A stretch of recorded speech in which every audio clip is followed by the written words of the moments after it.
Il y a quelques mois, j'étais dans la ville sibérienne de Blagoveshchensk et je regardais en face la Chine, et en particulier la ville de Heihe, qui était une bourgade et qui est devenue une ville de 100 000 habitants en 10 ans.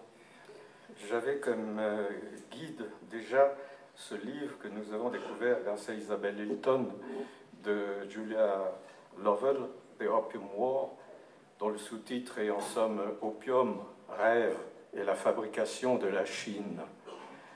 Une narration détaillée, prenante d'événements qui sont la première guerre de l'opium, la deuxième guerre de l'opium, puis la révolte dite des Boxers qui était venue jusqu'à Blagoveshchensk où je me trouvais, avec une multitude de portraits très bien dessinés de potentats, d'aventuriers, de fonctionnaires impériaux chinois, et surtout une intimité d'historienne avec les deux parties en question, la partie chinoise et la partie britannique, pas seulement, parce que c'est aussi la partie occidentale.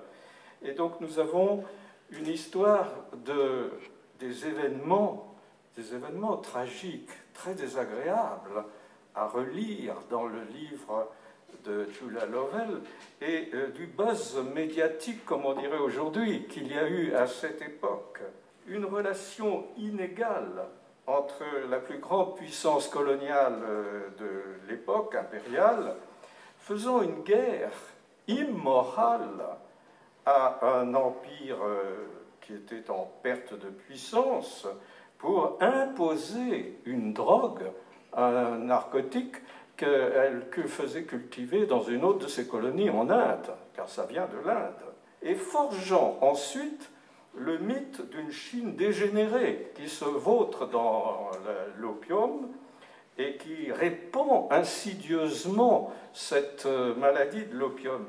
Au passage, en lisant le livre, on a la déception de voir quelqu'un comme Charles Dickens qui donne dans cette affaire, qui nourrit ce mythe négatif en allant voir les opium dens de Londres. L'invention du péril jaune, également, dans un livre de Matthew Shield à la fin du XIXe siècle, une invention qui s'est comme une traînée de poudre et qui est passée en Russie tout particulièrement, accompagnée de la littérature sur le chinois hideux, avec les best-sellers de Saxe-Rohmer dont elle parle, Mystery of Dr. Fu Manchu. Les remords anglais existent également dans le livre, mais ils viennent surtout du côté religieux, presbytérien. Et en somme, nous sommes en face d'un mythe où nous pouvons tous, nous occidentaux, battre notre coulpe.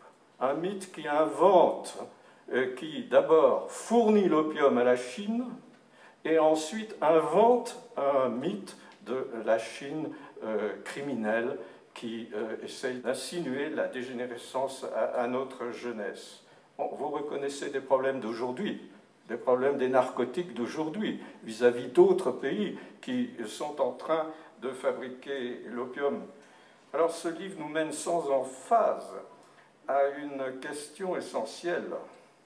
On peut l'appeler, si on est un peu, comment dire, post-marxiste, le crime colonialiste, le mythe à deux tranchants de l'occidental porteur de la civilisation et en même temps de la domination.